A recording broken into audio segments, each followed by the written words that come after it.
আজকাল ফর্সা হওয়ার চক্করে পড়ে অনেকেই নাইট ক্রিম ইউজ করেন, কিন্তু তার যে কি পরিমাণ ক্ষতি নাইট ক্রিমের সেটা তারা বুঝতে পারেন না। যখন নাইট ক্রিম ইউজ করার পরে কিছুদিন পরে ত্বকটা মানে একদম লাল লাল হয়ে যায়, র্যাশ উঠে বিভিন্ন ধরনের সমস্যা দেখা যায়, তখন তারা বুঝতে পারেন নাইট ক্রিম কতটা ক্ষতিকারক। আসলে নাইট ক্রিম এমন একটা জিনিস, সেটা হচ্ছে ইনস্ট্যান্ট ফর্সা করে মুখটা। এখন দেখেন, একটা জিনিস ইনস্ট্যান্ট ফর্সা করলো, মুখের উপরে লেয়ারটা উঠিয়ে ফেলো, তার মানে সেটা কতটা ক্ষতিকারক। নাইট ক্রিমের যে সাইড এফেক্ট গুলো হয়েছে, কি বলবো, মারাত্মক।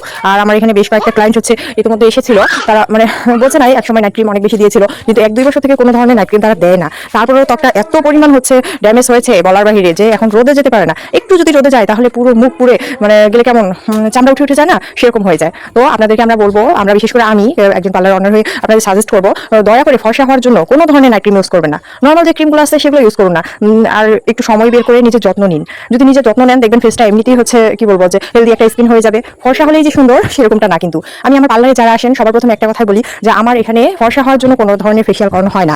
এবং আমি কাগজেও আমার পার্লারে লিখে দিয়েছি যে আমার এখানে ফর্সা হওয়ার কোনো ফেশিয়াল করানো হয় না। আপনারা যদি নিয়ম মেনে আসেন, রেগুলার আসেন, আপনারা একটা সুন্দর হেলদি স্কিন পাবেন আমার কাছ থেকে। তাই আপনাদের বলবো, নাইট ক্রিমের পিছনে না ছুটে আপনারা আপনাদের ত্বকের সমস্যা অনুযায়ী ফেশিয়ালগুলো নিতে পারেন। ফেশিয়ালে কোনো সাইড এফেক্ট নেই, কোনো রকমের সমস্যা হয় না ফেশিয়ালগুলোতে, যদি সঠিক ফেসে সঠিক প্রোডাক্ট ইউজ করা হয়। আর আমার এখানে সব 1 নাম্বার ভালো প্রোডাক্ট আমি ইউজ করি।